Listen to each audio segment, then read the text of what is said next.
Picture this: a city that once ruled the world, its streets bustling with traders from every corner of the known earth, its armies unbeatable, its wealth unimaginable.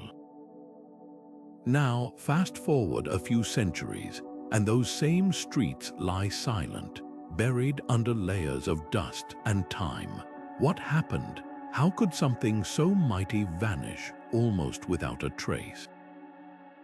This isn't just the story of Rome, though its fall is legendary. It's the haunting echo of countless ancient kingdoms, the Maya, the Khmer, the Assyrians, all once unshakable, all now reduced to ruins. And here's the chilling truth: their downfalls weren't inevitable. They were the result of mistakes, small at first, then snowballing into disasters, mistakes we're still making today. Think about that for a moment. The same errors that toppled empires thousands of years ago are playing out right now in boardrooms, governments, and even our daily lives. Overconfidence, greed, ignoring warning signs — these aren't just ancient problems, they're human problems, and that's why this story matters. Because if we can spot the patterns, if we can learn from the stumbles of the past, we might just avoid repeating them. So let's step into the shadows of history together.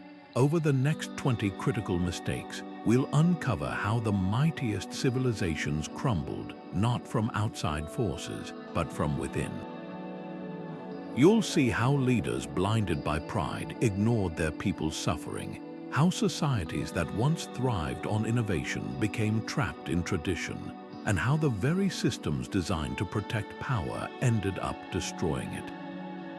These aren't just dusty old tales, they're urgent lessons whispered across time, waiting for us to listen, because the question isn't just what brought these kingdoms down, it's could it happen again? And more importantly, are we already making the same mistakes? History is full of conquerors who reached too far, too fast, only to watch their empires crack under the weight of their own ambition. Take Alexander the Great, who marched his armies from Greece all the way to India in just over a decade. His territory spanned 3 continents, but here's the fatal flaw: he never stopped to build the systems needed to hold it together. Roads crumbled, messengers couldn't cover the distances fast enough, and local rulers grew restless without clear leadership. By the time Alexander died at 32, his empire was already fracturing into warring factions. The Mongols faced the same trap centuries later. Under Genghis Khan, they became the largest contiguous empire in history, but their strength was also their weakness. They excelled at lightning-fast conquests on horseback, yet they struggled to govern the settled civilizations they'd overrun. Tax collection was chaotic, rebellions simmered in distant provinces, and without a shared culture or bureaucracy, loyalty evaporated the moment their fearsome armies moved on. This pattern repeats across empires: rapid expansion without the infrastructure to sustain it. Conquerors focus on the glory of taking land but forget the grind of keeping it. They assume victory on the battlefield guarantees control, yet administration, roads, laws, supply chains is what truly binds an empire together. Without it, every new territory becomes a liability. Rebellions flare, resources stretch thin, and the center can't hold. And here's the chilling parallel to today. Whether it's a business expanding into markets it doesn't understand or a government stretching its military across unstable regions, overreach still carries the same risk. Because when you grow faster than your foundations can support, collapse isn't just possible, it's predictable. Which brings us to the next deadly mistake: the rot that starts within. Because when empires fracture, the cracks rarely come from outside invaders. First history shows us that the most spectacular downfalls often begin not with a foreign invasion, but with a slow unraveling from within, a rot ignored by leaders too obsessed with their own glory to notice. Take Nero, the Roman emperor who famously fiddled while Rome burned.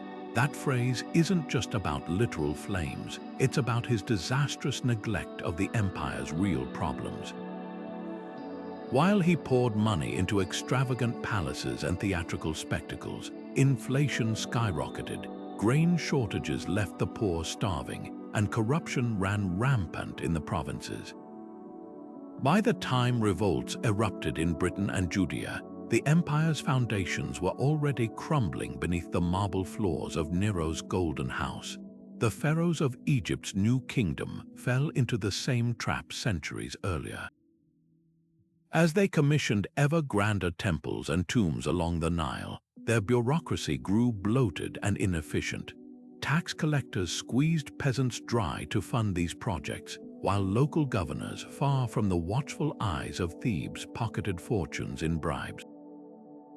When drought struck around 1170 B.C., the centralized grain storage systems that had once saved Egypt from famine failed spectacularly. Starving workers abandoned construction sites, leaving half-finished monuments as eerie symbols of misplaced priorities. Within decades, what had been the Mediterranean's wealthiest civilization fractured into competing city-states, easy prey for invading Libyans and Nubians. This pattern of internal decay follows a predictable path. Rulers become obsessed with legacy projects, pyramids, colosseums, lavish capitals, while ignoring the mundane machinery that keeps a kingdom running. Roads go unrepaired, tax systems grow unfair, and resentment festers in the provinces. Then, when drought, plague, or economic crisis hits, there's no resilience left. The very people who should defend the regime, farmers, soldiers, artisans, instead join rebellions or simply stop caring who rules them. And here's what makes this mistake so deadly. It rarely looks like a crisis at first. A neglected road here, a corrupt official there. None seem catastrophic in isolation. But like termites in a wooden beam, these small failures compound until the entire structure collapses under its own weight. By the time leaders notice, it's often too late. The Assyrians learned this the hard way when their overstretched armies, busy putting down one rebellion, couldn't respond to fresh attacks from the Medes and Babylonians. Their mighty empire didn't fall in a day. It disintegrated piece by piece as former subjects realized their oppressors had grown weak, which brings us to the next fatal flaw: leadership itself. Because when kings and emperors lose touch with reality, their decisions don't just fail to solve crises, they actively make them worse. Nothing erodes an empire faster than weak leadership, not invasions, not natural disasters, but the slow poison of indecision at the top. Emperor Honorius of Rome offers one of history's most tragic examples. When the Visigoths sacked Rome in 410, he was reportedly more concerned about the death of his pet chicken than the collapse of his capital. His reign was a masterclass in missed opportunities, dismissing capable generals, ignoring warnings about barbarian migrations, and treating the empire's provinces as distant afterthoughts. By the time he died, the Western Roman Empire was a hollow shell, its borders overrun, its treasury empty, its people disillusioned. Centuries later, King Louis XVI of France repeated the same fatal hesitation. Faced with a financial crisis, he wavered between reforms and repression, alienating both nobles and commoners. When harvests failed and bread prices soared, his inability to act decisively turned discontent into revolution. His infamous diary entry on the day the Bastille fell, "Nothing," captures the paralysis of a ruler utterly disconnected from his crumbling realm. But contrast these failures with leaders who steered their kingdoms through crises. Justinian of Byzantium inherited an empire rotting from corruption and foreign threats.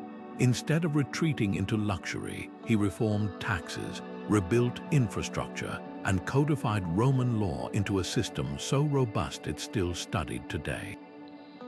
Or take Hatshepsut of Egypt, who transformed her kingdom from a war-weary state into a trading powerhouse by focusing on economic alliances over military conquest. The difference: strong leaders understood that governance isn't about palaces or pageantry, it's about systems. They knew when to delegate, when to listen, and crucially, when to act. Weak rulers, meanwhile, let problems fester until they became catastrophes. Honorius ignored the Visigoths until they were at the gates. Louis waffled until the guillotine loomed. Their indecision didn't just create crises, it shattered public trust. And once people stop believing their leaders can or will protect them, empires unravel from the inside out. Which brings us to the domino effect of poor leadership: economic collapse. Because when rulers mismanage their treasuries, the consequences ripple far beyond empty coffers of money. Is the lifeblood of any civilization. And when that blood stops flowing, even the mightiest empires gasp their last breaths. Ancient Rome learned this the hard way during its 3rd century crisis, when emperors desperate to fund never-ending wars began debasing the silver denarius. At first, they mixed in just a little copper to stretch supplies, then more and more. By the time Diocletian took power, some coins were less than 5% silver.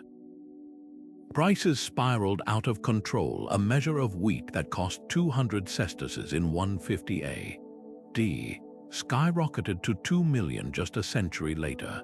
Soldiers demanded pay in goods rather than worthless coins. Farmers abandoned fields when taxes consumed their harvests, and cities emptied as trade ground to a halt. The government's short-term fix, printing money, had strangled the economy it was meant to save. Half a world away, the Persian Achaemenid Empire collapsed under the weight of its own taxation system. Darius I built an impressive network of royal roads and bureaucrats to collect tribute from 23 satrapies. But over time, provincial governors grew corrupt, squeezing extra taxes to line their own pockets. When Alexander invaded in 334 BC, many Persian subjects actually welcomed him as a liberator, their loyalty eroded by years of economic oppression. Archaeologists find evidence of this resentment in clay tablets from Babylon, where merchants detailed how heavy taxes forced them to abandon businesses. Then there's Easter Island, where the very stones tell a story of resource depletion. Soil analyses reveal how the Rapa Nui people deforested their entire island to transport those iconic Moai statues. With no trees left to build fishing canoes or prevent erosion, crop yields plummeted. By the time Europeans arrived in 1722, the population had crashed into civil war and cannibalism, a grim testament to prioritizing ritual over survival. These civilizations made the same fatal miscalculation, treating wealth as something to extract rather than cultivate. Rome sacrificed its currency for quick military funds. Persia milked its provinces dry. Easter Island's leaders competed to erect monuments while their ecosystem collapsed beneath them. And in every case, the economic collapse left them defenseless. Rome's underpaid legions mutinied, Persia's overtaxed subjects rebelled, and Easter Island's starving warriors turned on each other. Which brings us to the next domino in this chain reaction: military vulnerability. Because when a kingdom's economy fails, its armies, no matter how fearsome, soon follow. The Mongols discovered this after their conquest stalled in the 13th century. Their cavalry could outride any foe, but without functioning supply lines or pay for soldiers, even Genghis Khan's descendants found themselves overextended.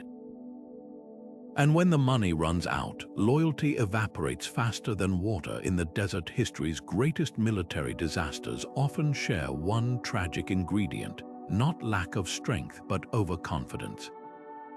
The Roman legions marching into Teutoburg Forest in 9 AD learned this brutally.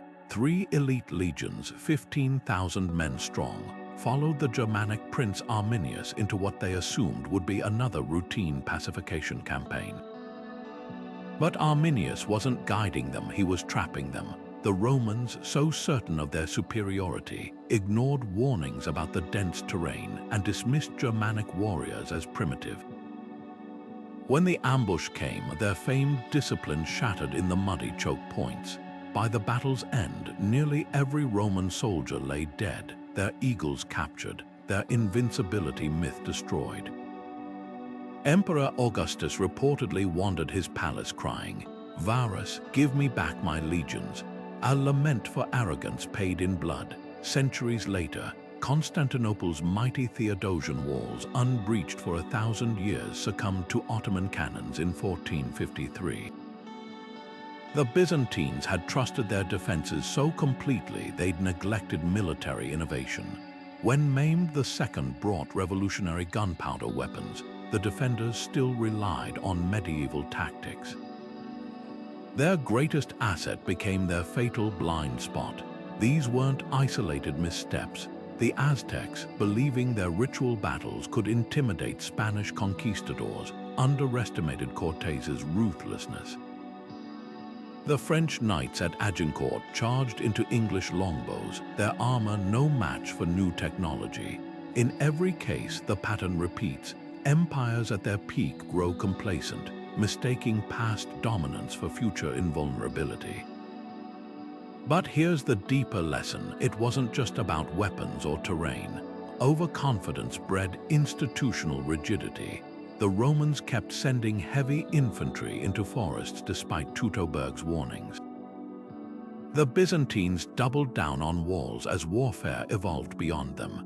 Their militaries became museums of their own glory days, unable to adapt because they refused to acknowledge their weaknesses. And that's where the next fatal mistake emerges. When societies cling too tightly to tradition, even in the face of change, they don't just lose battles, they lose their future.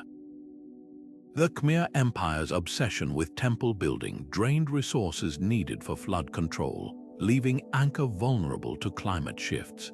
The Ming dynasty's abrupt retreat from naval exploration left them defenseless against later European incursions.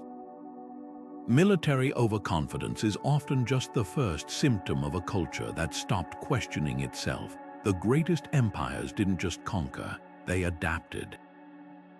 Rome's secret weapon wasn't just its legions, but its ability to absorb the best of every culture it encountered. A Celtic warrior could rise through the ranks to become a Roman general. Greek philosophy shaped Roman law. Egyptian gods found homes in Roman temples. This cultural elasticity turned subjects into stakeholders. Why rebel when you could rise within the system? But contrast that with the Assyrians, whose brutal repression of conquered peoples became their fatal flaw. When they crushed rebellions, they didn't just defeat enemies, they erased entire cultures, deporting populations like chess pieces. The result, a smoldering hatred that united their enemies. By the time the Medes and Babylonians attacked Nineveh in 612 B.C., the Assyrians had no allies left, only subjects waiting for revenge.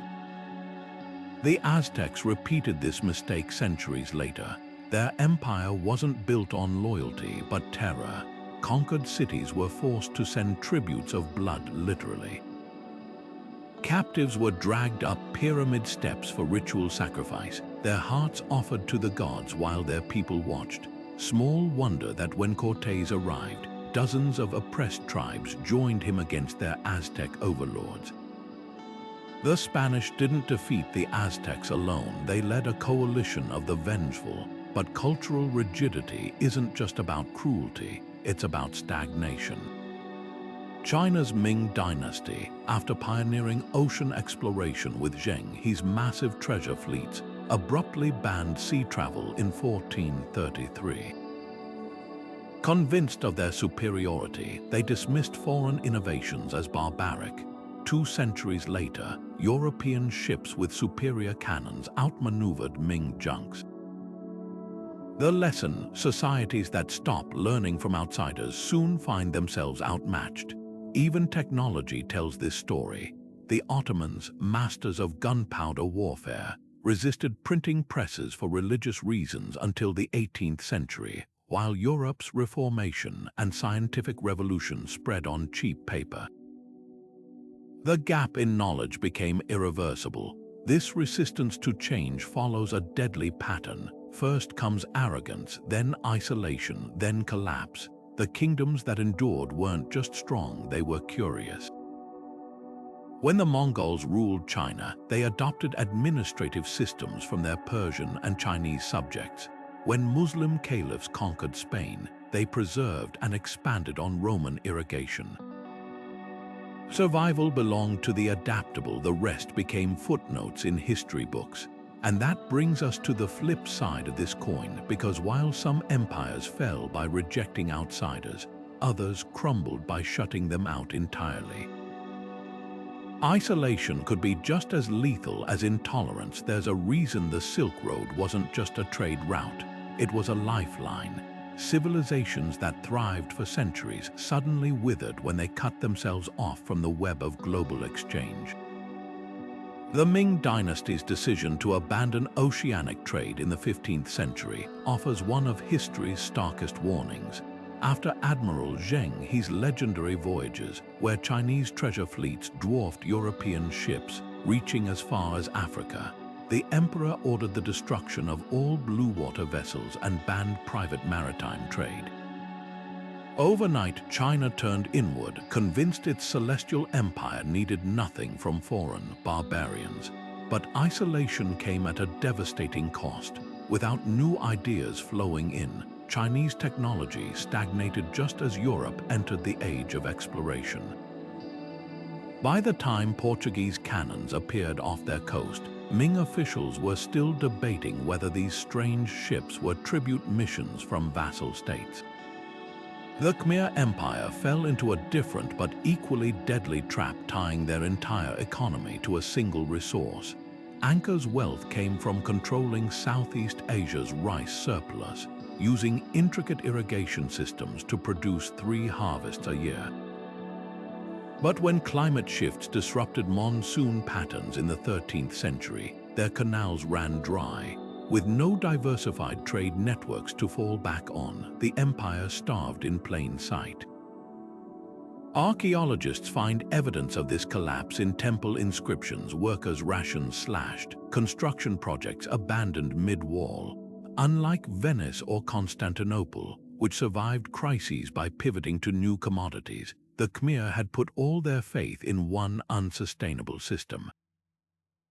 Economic interdependence isn't just about wealth, it's about resilience. When Rome lost North Africa to the Vandals in the 5th century, the loss of grain shipments triggered bread riots from Alexandria to Antioch. But Constantinople survived similar shocks because it had cultivated multiple trade partners: Egyptian wheat, Syrian olive oil, Black Sea fish. The lesson echoes across failed kingdoms. Those who rely on a single resource or supplier gamble their survival on factors beyond their control. Which brings us to the silent partner in these collapses: nature itself. Because when environmental stress meets economic fragility, even the grandest civilizations can vanish almost overnight. The Maya cities didn't just abandon their pyramids, they were emptied by a perfect storm of drought, deforestation, and agricultural failure. The Indus Valley civilization's meticulously planned cities fell when monsoon patterns shifted, turning rivers to dust. Isolation from trade networks left these societies with no buffer when their local ecosystems faltered. And here's what makes this pattern so urgent today.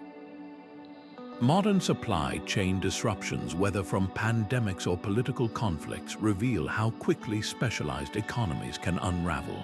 The kingdoms that endured weren't just wealthy, they were connected. When the Nile failed, pharaohs traded with Crete for extra grain.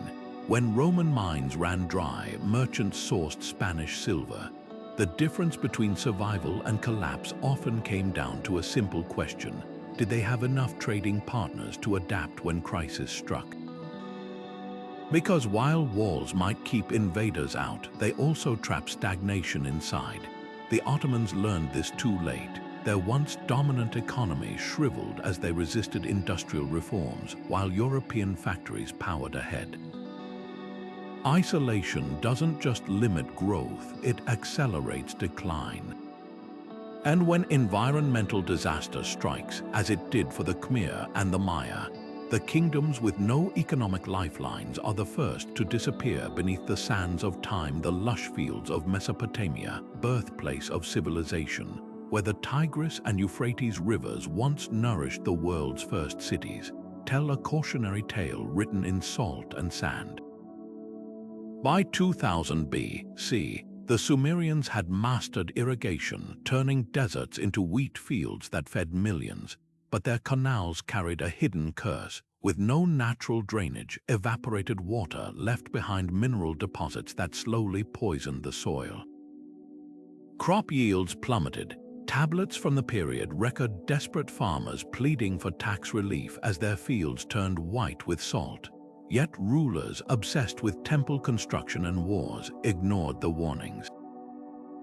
Within centuries, the Fertile Crescent became a wasteland, its cities abandoned to the dunes. Half a world away, the Maya faced a different ecological reckoning. Their towering pyramids rose from rainforests cleared for agriculture, a short-term solution with long-term consequences. Soil analyses reveal how intensive maize farming drained nutrients, forcing farmers to burn more forest for fresh land. By 900 AD, deforestation had altered local rainfall patterns. Reservoirs in Tikal dried up during prolonged droughts, while eroded hillsides choked rivers with silt. The very monuments meant to honor gods of rain and fertility stood witness to starvation. Skeletons from the period show children stunted by malnutrition, their bones whispering of a civilization that sacrificed its future for present-day surplus. These weren't isolated tragedies. The Anasazi of the American Southwest carved cliff dwellings into canyon walls when their farms failed after centuries of overgrazing. Easter Island statues toppled as deforestation triggered soil collapse. Even the mighty Romans grappled with lead poisoning from their aqueducts, though scholars still debate its role in their decline. What unites these collapses is a pattern of prioritizing immediate gains over sustainability. Mesopotamian priests kept demanding bigger harvests for temple stores despite dying fields. Maya kings commissioned more stelae to celebrate victories while famine spread. The warnings were there: fading crop yields, shrinking forests, erratic rains, but elites dismissed them as temporary setbacks. By the time the scale of the crisis became undeniable, their societies had passed a point of no return. And here's the chilling parallel to today. Ancient climate shifts weren't caused by humans, but their responses, or lack thereof, seem eerily familiar. When the Akkadian Empire collapsed during a mega drought in 2200 BC, their cuneiform tablets blamed the gods turning away. But modern pollen studies tell another story. They'd overplanted barley, stripping the land of resilience. Sound like any monoculture farming practices we know. This ecological blindness didn't just empty granaries, it shattered social contracts. When the Nile failed to flood during Egypt's first intermediate period, tomb inscriptions described neighbors stealing grain, governors hoarding supplies, and pharaohs powerless to stop the chaos. In the Maya lowlands, archaeologists find evidence of elites barricading themselves in fortified compounds as starving mobs burned outlying temples. Environmental stress doesn't just weaken kingdoms, it exposes their underlying fractures, turning subjects into rebels when the system fails to feed them. Which brings us to the powder keg waiting to ignite, because when hunger meets injustice, even the most rigid hierarchies can explode in the twilight years of Babylon, beneath its famed hanging gardens. A bitter truth took root: the glittering wealth of the elite was built on the backs of an exhausted underclass. Cuneiform tablets from the reign of Nabonidus reveal a society cracking under inequality. Temple officials exempt from taxes while farmers surrendered 2/3 of their harvest. When drought struck in 539 B.C., the starving poor watched as priests continued feasting in ziggurats stocked with emergency grain. Small wonder that when Cyrus the Great's army arrived, many Babylonians didn't resist. They rebelled, swinging open the city gates to what they saw as liberation. Medieval France repeated this tragedy centuries later. The Jacquerie Revolt of 1358 didn't erupt from abstract ideals of justice. It was the eruption of generations of exploitation. Peasants already crushed by feudal dues faced new wartime taxes after the Battle of Poitiers, while nobles lived extravagantly behind moated castles. Contemporary chroniclers describe the chilling moment when serfs, wielding farm tools as weapons, began burning manor houses with their lords still inside. Their battle cry, "Death to all nobles," wasn't just anger but the sound of a social contract tearing apart. What turns inequality from an injustice into an existential threat? The answer lies in three fatal layers. First, oppressive tax systems like Rome's Indictio, where soldiers forcibly collected harvests turned survival into rebellion.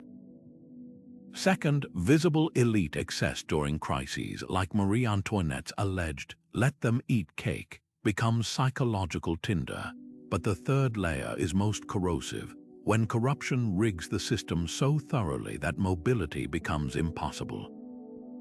Ming Dynasty exam fraud, where wealthy families bribed officials to secure government posts, created a permanent underclass of educated commoners with no path upward.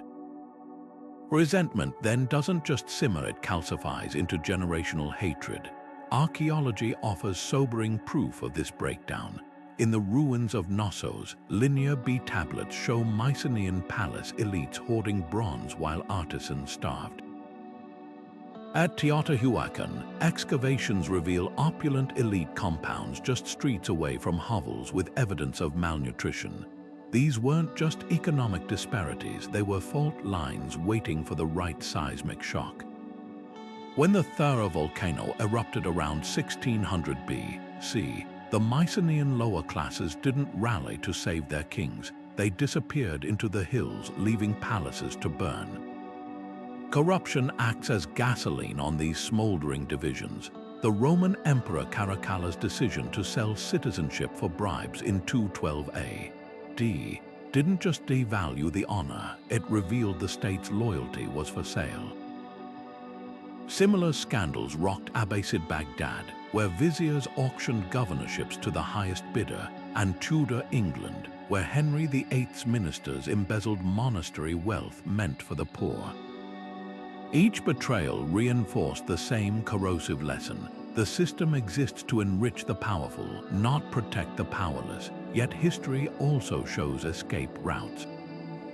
The Inca Empire, despite its rigid hierarchy, avoided revolt through a brilliant balancing act, mandating labor drafts but guaranteeing famine relief. Tokugawa Japan's samurai class taxed peasants heavily but invested in irrigation systems that doubled rice yields. These societies understood a truth lost on Babylon and feudal Europe.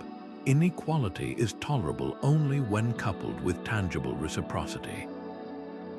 When that balance tips too far, the stones of the mighty don't just fall, they're pushed. Because in the end, pyramids and palaces aren't held up by mortar, but by consent.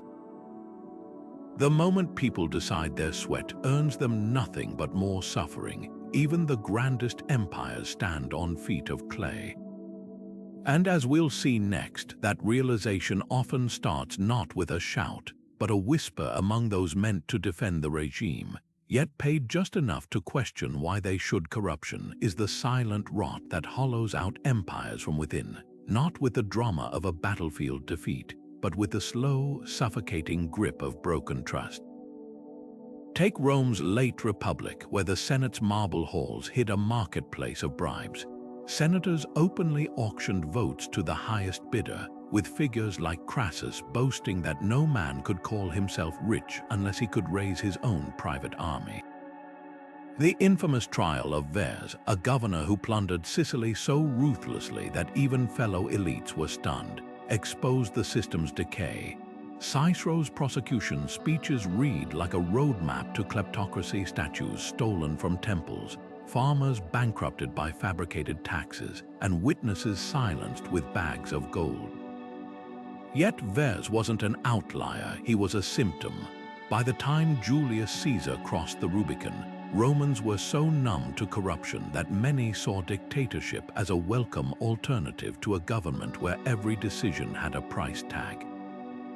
The Ottomans learned this lesson too late. By the 17th century, the empire's once meritocratic Devshirme system, where Christian boys were recruited as bureaucrats and soldiers, had devolved into a pay-to-play scheme. Provincial governorships went to the highest bidder, not the most competent. Tax collectors kept two sets of books, one for the sultan's coffers, one for their own. When the treasury demanded audits, local officials simply raised bribes to cover the difference. The consequences were catastrophic. In Anatolia, overtaxed peasants abandoned farms, triggering food shortages. Janissaries, the elite military corps, became more focused on extorting businesses than defending borders. By the time European powers began circling, the Ottomans couldn't even fund basic infrastructure. Their famed bridge builders now spent budgets lining pockets instead of repairing roads. But here's the twist: corruption doesn't just drain money, it rewires loyalty. When Persian satraps under the Achaemenids realized their taxes were funding royal palaces rather than border forts, they stopped sending troops to the king's wars. When Ming Dynasty officials sold military promotions to wealthy nobles, generals found their armies staffed with untrained aristocrats instead of seasoned soldiers. Systems meant to bind empires together instead became networks of self-interest where every official asked, "What's in it for me?" before obeying orders. And that's when external predators strike. The Vandals didn't sack Rome because their armies were stronger, they attacked because Roman border generals, tired of unpaid salaries, stopped patrolling the Rhine. The Safavids conquered Ottoman Baghdad not just with swords, but with promises to end the bribery choking its markets. Corruption turns gatekeepers into turncoats, and that's why it's more lethal than any invasion. Because when crisis comes, the corrupt aren't just weak, they're already compromised, which makes the next mistake inevitable, because once a kingdom's defenders lose faith, its walls are just stone waiting to crumble. The greatest empires often don't fall to a single enemy. They collapse under the weight of their own blind spots, failing to see threats until it's too late. Take Rome in the late 4th century, so consumed by civil wars and political scheming that they barely noticed the Huns pushing Germanic tribes westward. These weren't just random migrations, they were dominoes tipping straight into Roman territory. The Goths, fleeing the Huns' brutality, begged Rome for sanctuary. But instead of offering protection, local commanders exploited them, demanding bribes for food and even selling Gothic children into slavery. When the Goths finally revolted at Adrianople in 378, they didn't just defeat the Roman army, they slaughtered Emperor Valens and 2/3 of his troops. The battle wasn't just a military loss, it exposed a fatal flaw. Rome had been so focused on internal power struggles that they'd underestimated the desperation of those at their gates. The Aztecs made the same fatal miscalculation centuries later. When Cortés landed in 1519, Moctezuma's spies brought reports of strange men with sticks that spit fire. But the Aztec ruler hesitated, convinced his empire was unshakable. What he failed to grasp was the simmering hatred of the very tribes he'd subjugated. The Totonacs, the Tlaxcalans, they'd endured decades of tribute demands and ritual sacrifices. Cortés didn't conquer the Aztecs with 500 men. He did it by leading an alliance of 30,000 native warriors eager to tear Tenochtitlan down. The Aztecs had mistaken fear for loyalty, and by the time they realized their error, their canals ran red with blood. History's deadliest invasions share a common thread. The target empire was too busy looking inward to see the storm gathering outside. The Mongols didn't just stumble upon China's Jin dynasty. They spent years studying its weaknesses through traders and defectors. The Sassanid Persians dismissed early Arab raids as mere banditry, unaware that these were the first ripples of an Islamic conquest wave that would swallow their empire whole. Underestimation isn't just arrogance, it's a failure of imagination. Rulers assume threats will look familiar, move slowly, play by old rules, but the Huns didn't fight like Romans. The Spanish didn't war like Aztecs, and by the time the invaded realized their mistake, their enemies were already inside the walls. Yet external threats rarely land the killing blow alone. They exploit divisions that already exist. When the Hyksos invaded Egypt around 1650 BC, they didn't face a united kingdom but a fractured one, where local governors were already resisting Pharaoh's authority. The Vikings didn't just raid England. They turned Anglo-Saxon kingdoms against each other, playing rulers like chess pieces. And when the Seljuk Turks advanced on Byzantium, they found an empire crippled by decades of palace coups and mutinies. Invaders don't create cracks, they widen them.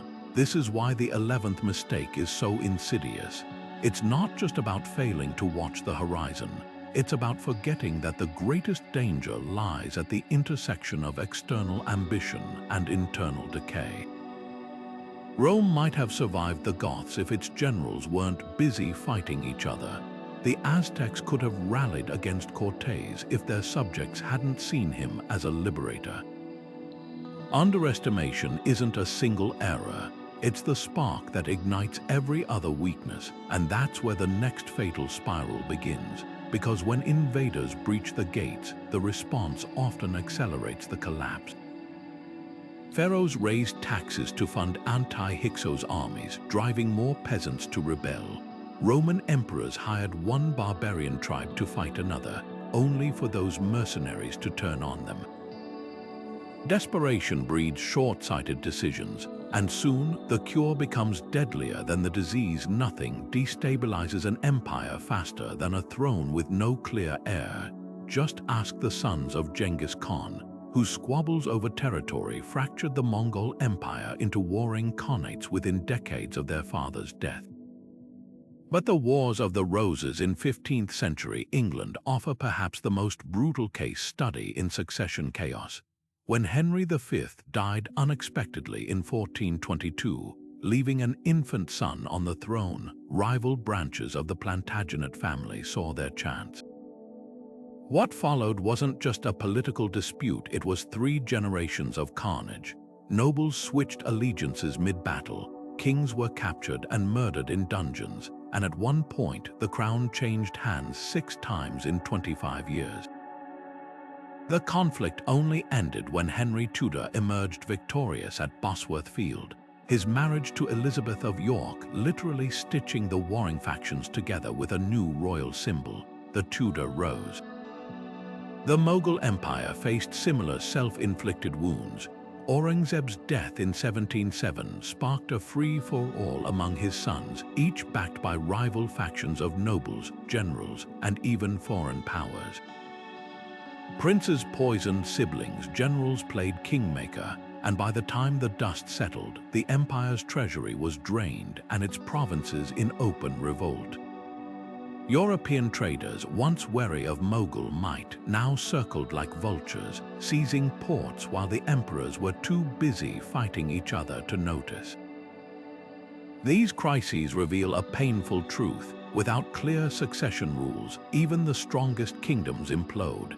The Ottomans tried to solve this with fratricide new sultans executing their brothers to prevent challenges, while China's Mandate of Heaven justified rebellion against unworthy rulers.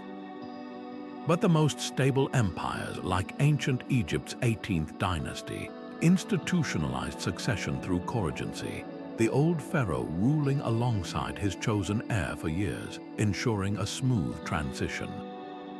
Yet succession battles aren't just about power, they expose deeper fractures. When Byzantine Emperor Justinian died without an heir in 565, the resulting scramble weakened the empire just as plague and Persian invasions struck. The lesson: a throne in dispute is a kingdom undefended, and when competing claimants court outside support, like English barons inviting French princes or Mughal princes allying with Marathas, the conflict stops being internal and becomes existential. Which brings us to the next accelerant of collapse: ideological zealotry. Because when rulers start seeing dissent not as disagreement but as heresy, the path to tyranny, and revolt becomes alarmingly short. When belief turns into a weapon, even the mightiest empires fracture along the fault lines of faith. Rome learned this too late under Emperor Diocletian, whose great persecution of Christians beginning in 303 AD didn't unify the empire, it exposed its divisions. Soldiers tore apart households to confiscate scriptures, magistrates offered rewards for informants, and the Colosseum's sands ran red with martyrs. But here's what Diocletian misunderstood: faith can't be eradicated by force. Christianity had already woven itself into Roman society through slave quarters and aristocratic villas alike. By turning a marginalized group into scapegoats, Rome didn't purge heresy. It created underground networks of resistance that would ultimately triumph when Constantine converted just a decade later. The Abbasid Caliphate's collapse tells an eerily similar story. At its peak, Baghdad's House of Wisdom welcomed scholars of all faiths: Jewish physicians, Nestorian Christian translators, Zoroastrian astronomers. But when Caliph al-Mutawakkil took power in 847, he reversed centuries of tolerance, imposing harsh restrictions on non-Muslims and fueling Sunni Shia violence. The result: a brain drain of persecuted scholars fleeing to rival states, provinces seceding under local dynasties, and a capital so consumed by sectarian strife that when Mongol armies arrived 4 centuries later, many Shia communities saw them as liberators from Sunni oppression. These weren't isolated missteps. Spain's expulsion of Jews and Muslims in 1492 didn't just stain its conscience, it gutted its economy, losing skilled artisans and merchants who'd sustained Iberian trade networks for generations. The Ming dynasty's suppression of Buddhism and Taoism didn't purify thought. It drove spiritual practice underground, where secret societies like the White Lotus festered into rebellion. What makes ideological rigidity so deadly? First, it replaces pragmatism with dogma. The Byzantine iconoclasm crisis saw emperors destroy religious art for a century, alienating Italian allies who saw the Pope as their true spiritual leader. Second, it creates internal enemies where none existed. When French King Louis XIV revoked protections for Huguenots in 1685, he didn't just lose 200,000 skilled Protestants, he gained resentful exiles who fueled England's and Prussia's industrial rise. But the greatest danger lies in conflating unity with uniformity. The Ottomans thrived for centuries by letting millets, Jewish, Christian, Armenian communities govern their own affairs under loose imperial oversight. Their decline began when 19th-century sultans abandoned this system, imposing centralized reforms that sparked nationalist uprisings from Greece to Arabia. True cohesion doesn't come from forced conformity, but from shared stakes in the system's survival. This reveals history's cruelest irony.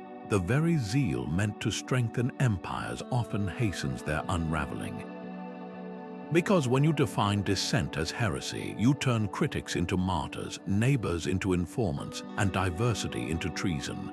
And in that climate of fear, the first invaders at the gates won't be foreigners. They'll be your own people, weary of purity tests and hungry for air. There's a dangerous illusion that tight control equals stability, but history's greatest empires learned too late that choking local autonomy doesn't prevent chaos, it guarantees it.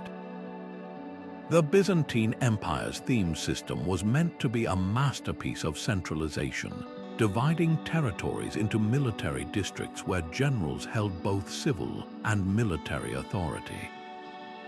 On paper, it streamlined defense against Arab raids. In reality, it strangled the very innovation that could have saved them. Farmers in Anatolia, forced to grow state-mandated crops for distant armies, abandoned fields when droughts hit because no local governor had the power to adapt. Craftsmen in Thessalonica replicated centuries-old siege engine designs while their Arab rivals experimented with Greek fire and trebuchets. The Byzantines didn't lack brilliance, they suffocated it under layers of bureaucracy. The Inca took centralization to even more extreme heights. Their Quipu record-keeping system and network of chasqui runners allowed the Sapa Inca to micromanage an empire stretching from Ecuador to Chile. Villagers received directives down to how many potatoes to plant, which festivals to celebrate, even what clothes to wear. This hyper-efficiency came at a cost. When Spanish conquistadors arrived with unfamiliar tactics and diseases, local leaders had no authority to improvise defenses. They waited for orders from a Cusco that never came because smallpox had already killed the chain of command. The Incas' greatest strength, their rigid hierarchy, became their fatal vulnerability. What makes over-centralization so corrosive? First, it kills adaptability. Ming China's decision to standardize shipbuilding in the 15th century meant Zheng He's treasure fleet couldn't incorporate Portuguese-style hull designs later. Second, it breeds resentment. French King Louis XIV's intendant's royal agents overriding local parliaments sparked revolts that simmered until the Revolution. But the third consequence is most insidious. It convinces rulers they're omnipotent. Byzantine emperors, receiving polished reports from sycophantic governors, missed warning signs like shrinking tax rolls until provinces were lost. The Inca, believing their Quipu tallies were infallible, didn't notice regional famines until entire valleys rebelled. And here's the twist: this mistake often follows a golden age. Rome's late emperors centralized power just as crises mounted, believing only they could fix things. The Abbasids replaced regional dynasties with Baghdad-appointed officials right before the Mongol invasion. It's the paradox of control. The more fearful leaders become of losing grip, the tighter they squeeze until their empire shatters like glass in a clenched fist. Which brings us to the quiet killer lurking behind every over-centralized regime: technological stagnation. When all decisions flow from the top, curiosity becomes a liability. Byzantine artisans copied Roman concrete recipes for centuries without improving them, while Arab chemists were tweaking formulas. The Inca never developed wheeled transport, not because they lacked the concept, but because their state-controlled economy had no use for innovation. Centralization doesn't just stifle progress, it blinds empires to their own obsolescence, until the moment outsiders arrive with better tools. The compass, gunpowder, paper. For centuries, China wasn't just ahead of the world technologically, it was the world's innovation hub. Yet by the 18th century, European ships armed with advanced cannons could outmaneuver Chinese junks with ease. How does an empire go from inventing the printing press to banning ocean-going ships? The answer lies in a fatal shift from curiosity to complacency. After the Ming dynasty's golden age of exploration under Zheng He, emperors grew convinced of their superiority. They dismantled shipyards, burned navigational charts, and outlawed private maritime trade not because they lacked capability, but because they feared change. While Europe was entering the scientific revolution, China's imperial exams still tested memorization of thousand-year-old Confucian texts. The very system that had once produced brilliant engineers now punished original thought. The Ottomans followed a similar path, but with deadlier consequences. In the 16th century, their armies terrified Europe with massive bombards that could shatter castle walls. Yet by the 19th century, Ottoman troops were still using muzzle-loading muskets while European factories churned out breech-loading rifles. Why? The empire's religious scholars declared printing presses un-Islamic until 1729, delaying the spread of technical knowledge. Their famed Janissary Corps, once pioneers of gunpowder warfare, became so resistant to new tactics that they revolted against Sultan Selim III's attempts to modernize their training. The Ottomans didn't lack access to innovation. They actively rejected it, clinging to tradition until their military edge rusted away. This resistance to progress wasn't just about weapons, it reshaped entire societies. The Tokugawa shoguns, fearing European influence, banned wheeled carts and firearms for 2 centuries, stalling Japan's industrial development. Spain's Habsburg kings, flush with New World silver, neglected manufacturing until their economy depended on foreign imports for everything from clocks to cannonballs. These empires didn't collapse because they were poor, they collapsed because they chose stagnation over adaptation. And then came the ultimate reckoning, disease. When the Black Death reached Europe in 1347, it exposed technological gaps with brutal clarity.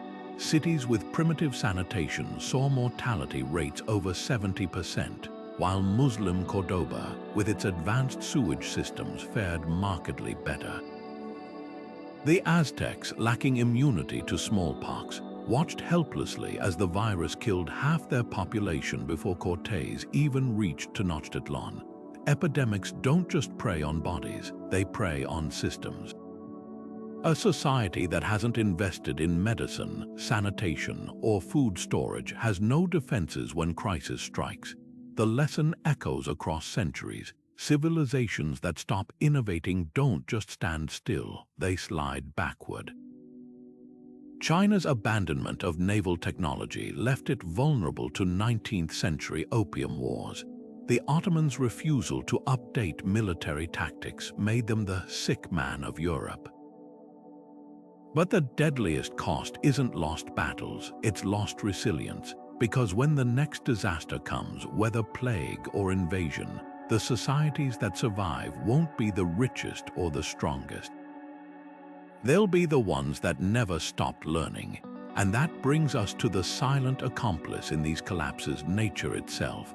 Because when environmental stress meets technological stagnation, even the grandest civilizations can vanish almost overnight. The streets of Constantinople in 542 AD tell a story written in silence, where once the city thrummed with merchants hawking spices and scholars debating in marble halls, now only the occasional groan of the dying echoed between abandoned market stalls. The Justinian plague, history's first recorded pandemic, had arrived. Carried by fleas on black rats from Egyptian grain ships, the bacterium Yersinia pestis didn't just kill an estimated 25 million people. It exposed how fragile even the mightiest empires become when they neglect public health. Byzantine doctors, trained in ancient Greek theories of bad air, prescribed useless potions while the real culprit, overcrowded slums with open sewers, festered unnoticed. Emperor Justinian, himself infected but lucky to survive, watched as tax revenues evaporated with the dead. Fields lay fallow for lack of farmers, armies struggled to recruit soldiers, and the empire's heartbeat slowed to a whisper. Rome's Antonine Plague 2 centuries earlier followed the same deadly script. When legions returned from Mesopotamia in 165 AD, They brought more than loot. They carried an unknown virus, possibly smallpox, that would claim 5 million lives. Galen, Rome's greatest physician, documented the symptoms: fever, throat ulcers, black pustules. But with no concept of contagion, Romans kept packing into public baths and amphitheaters, accelerating the spread.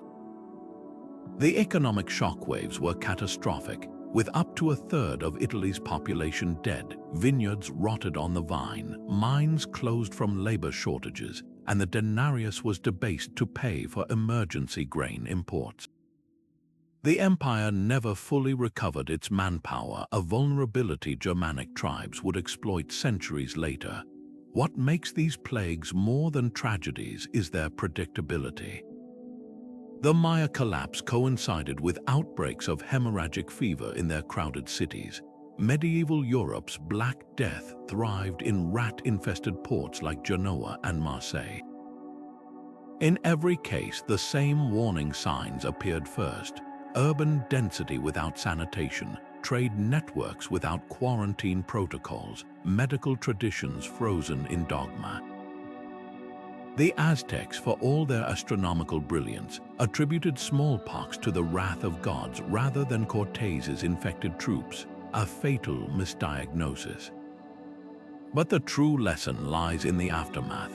Plagues don't just kill people, they unravel the systems that hold societies together. When the Justinian plague recurred every 12 years for 2 centuries, Byzantium's bureaucracy shrank to a skeleton crew. Tax collectors couldn't find enough living taxpayers, leading to desperate measures like binding peasants to their land, a precursor to serfdom. The Antonine Plague forced Marcus Aurelius to recruit gladiators and slaves into legions, eroding military discipline. Population collapse creates a vicious cycle.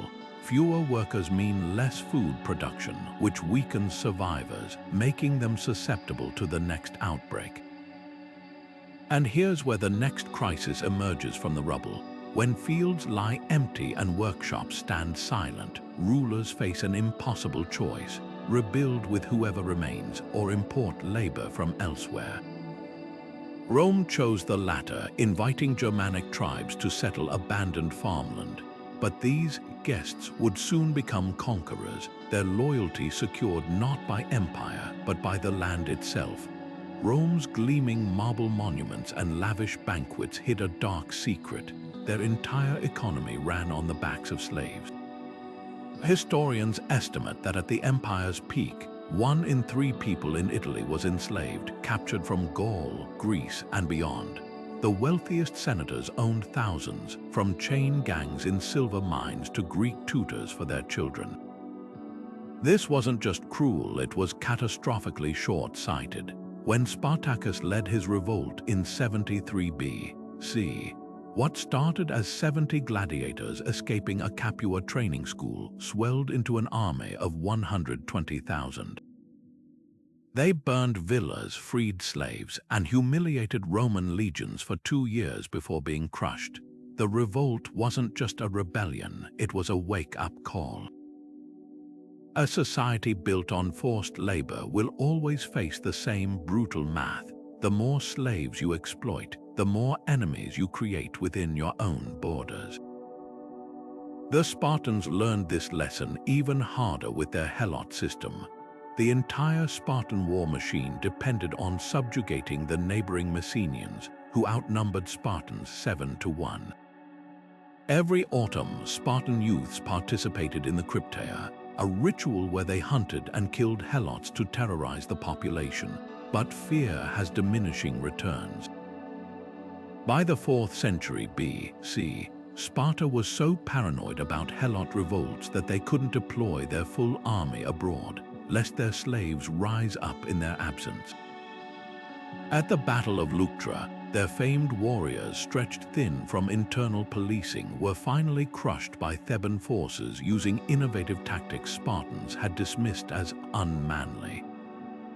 What makes forced labor such a fatal flaw? First, it stifles innovation. Why invent labor-saving machines when you have endless human power? The Romans had the knowledge to build water mills but stuck with slave-powered grindstones. Second, it breeds resentment that inevitably explodes.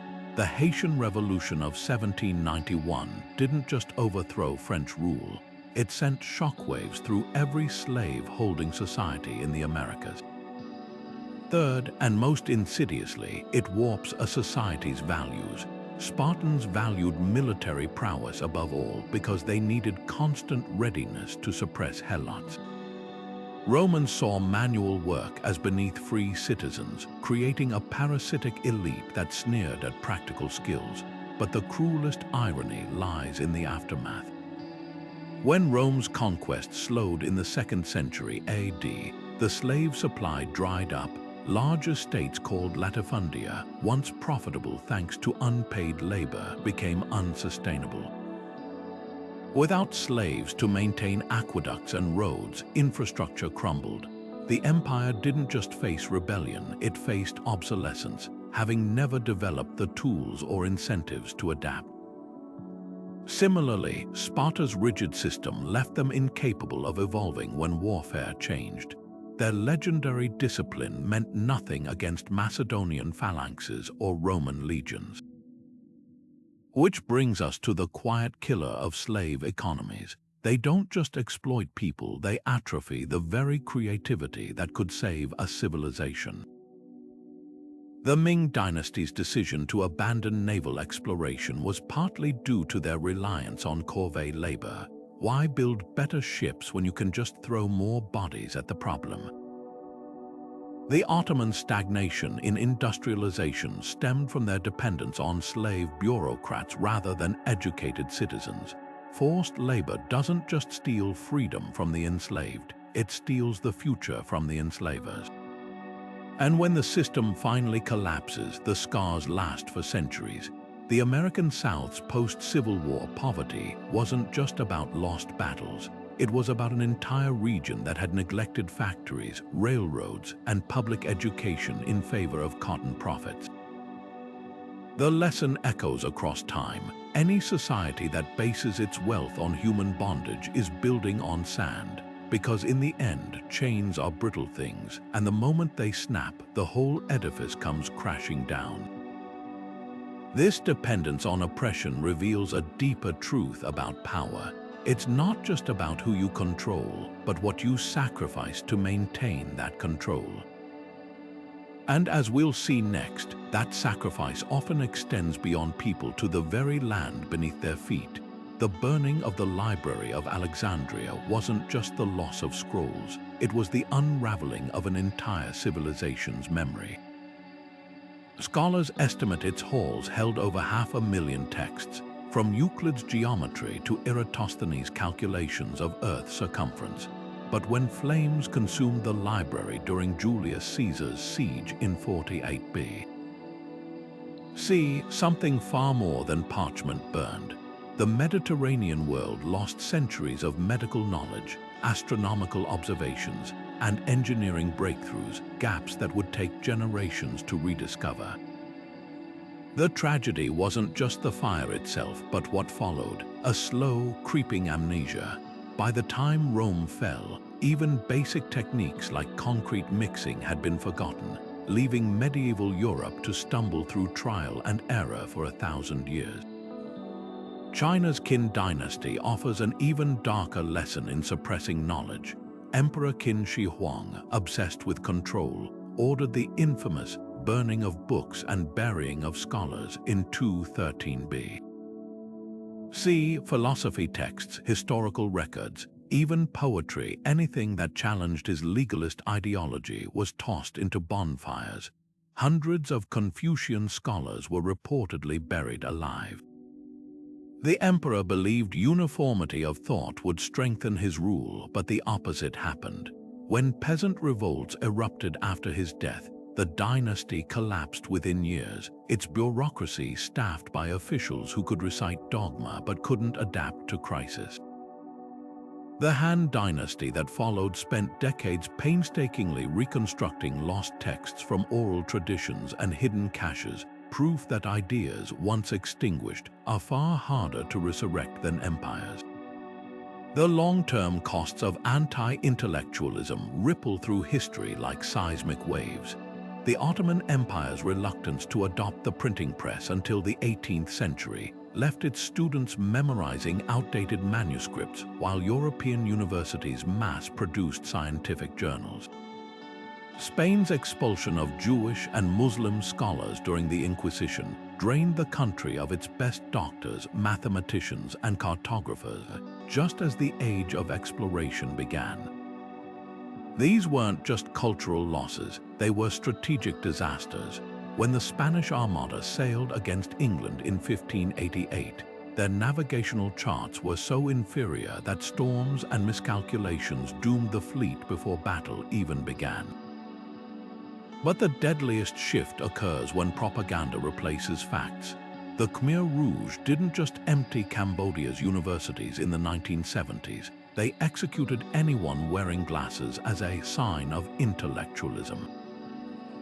The Soviet Union's Stalin-era purges targeted geneticists who challenged Lysenko's pseudoscience, setting back Soviet biology for decades.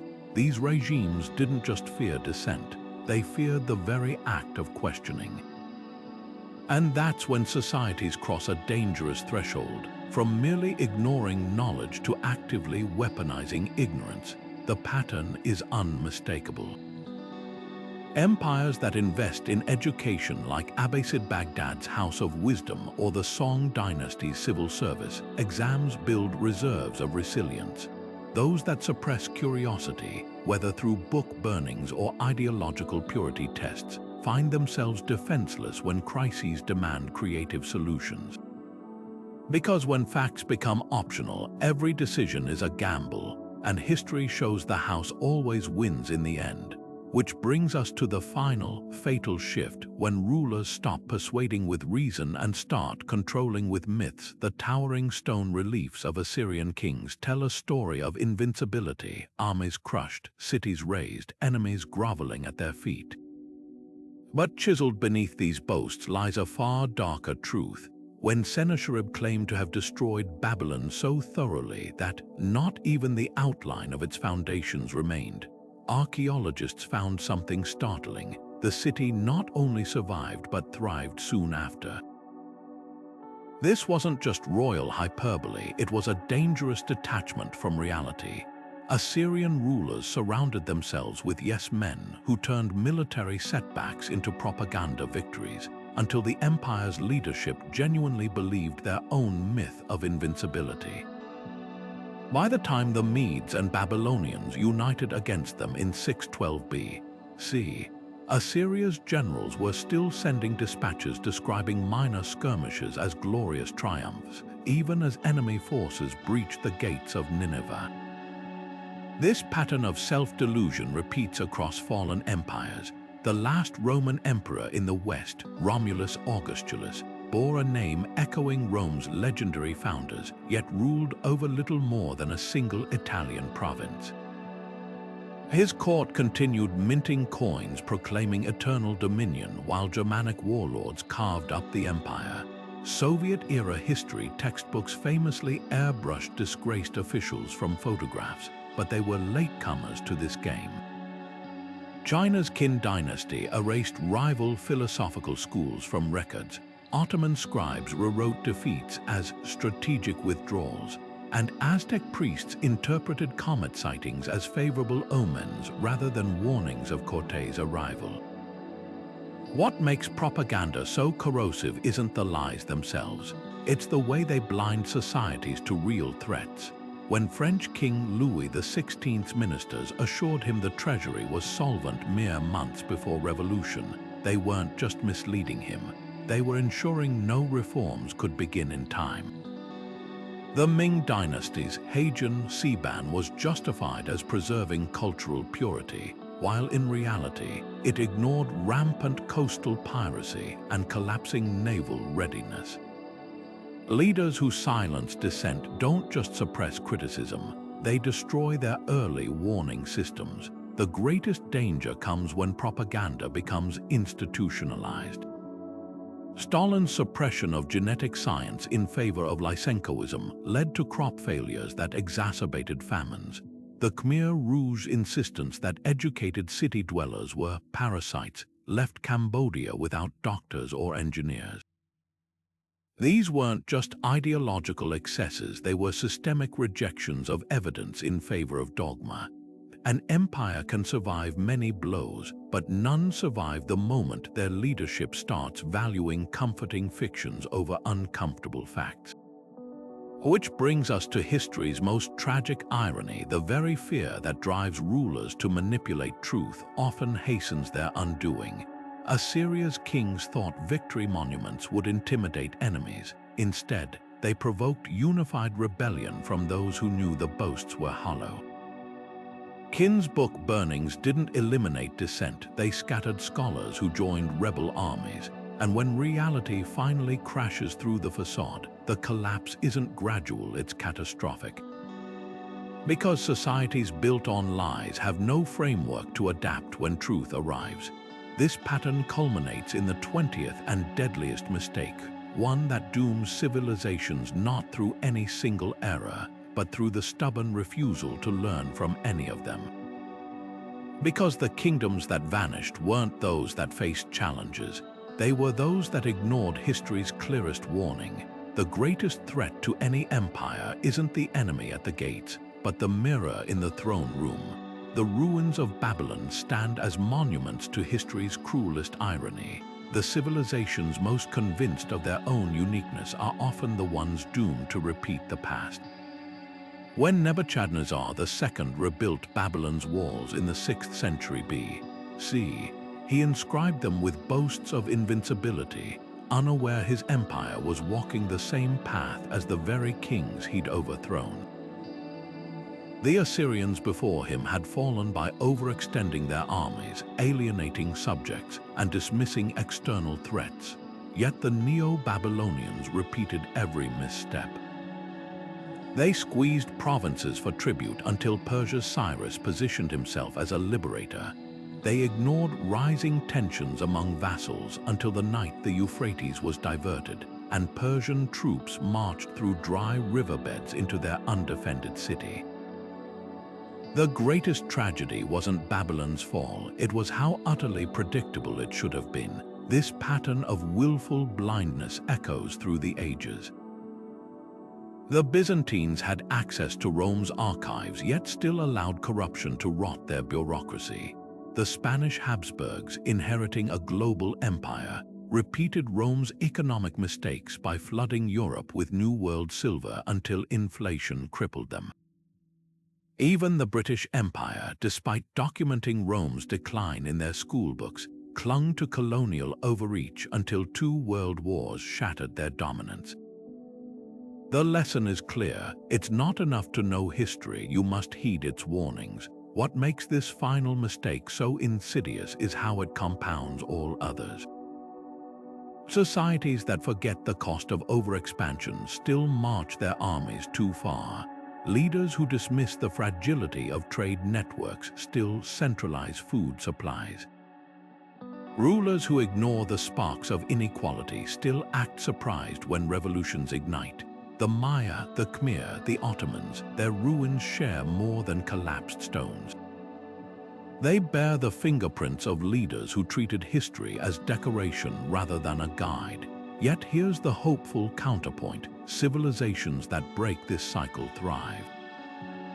After Japan's isolation ended in the 19th century, they didn't just modernize, they studied why China had failed against European powers, avoiding their neighbors' missteps. Post-war Germany institutionalized checks against militarism, turning from aggressor to economic powerhouse. The difference wasn't luck, it was humility. Which brings us to the urgent question humming beneath all these fallen empires: are we listening? When politicians dismiss climate warnings as cyclical fluctuations, are they so different from Maya rulers ignoring drought signs? When corporations prioritize short-term profits over long-term stability, do they not mirror the Roman elites hoarding grain? History doesn't repeat, but it rhymes. And the choice before us isn't just about understanding the past. It's about breaking the pattern before the next verse writes itself, because the ultimate test of any civilization isn't how grand its monuments are, but how well its people learn. History rarely delivers its lessons in isolation. These 20 mistakes that toppled ancient kingdoms weren't random misfortunes, but threads in a single, unraveling tapestry. Overextension weakened armies while corruption hollowed out trust. Inequality bred rebellion just as environmental blindness starved cities. Each era amplified the next, turning manageable challenges into existential threats. The Maya didn't collapse from drought alone. They fell when drought exposed their rigid hierarchies, just as Rome's military defeats revealed its economic rot. These were dominoes, not accidents. What makes these patterns urgent today isn't their antiquity, it's their familiarity. When modern leaders prioritize monuments over infrastructure, or when societies value growth over sustainability, we're not just echoing history, we're rehearsing it. The KHM's deforestation mirrors modern resource depletion. Assyria's propaganda feels uncomfortably close to today's misinformation epidemics. The lesson isn't that civilizations must fall, it's that they choose to, by ignoring warnings etched in ruins. The philosopher George Santayana famously warned that those who forget history are condemned to repeat it, but there's a hopeful corollary. Those who study it gain a map to navigate the future. Every fallen empire left behind not just rubble, but road signs, cautionary tales about the cost of rigidity, the peril of greed, the fragility of unity. So tell us in the comments which of these ancient mistakes feels most resonant now. Is it the economic short-sightedness of Rome or the technological stagnation of the Ottomans? The isolation of Ming China or the inequality of Babylon? Let's keep this conversation alive, because history's greatest gift isn't nostalgia, it's foresight. If these echoes between past and present fascinate you, hit subscribe. Together, we'll keep unearthing the buried connections between yesterday's collapses and today's crossroads, because the best way to build a resilient future is to finally heed the whispers of the past.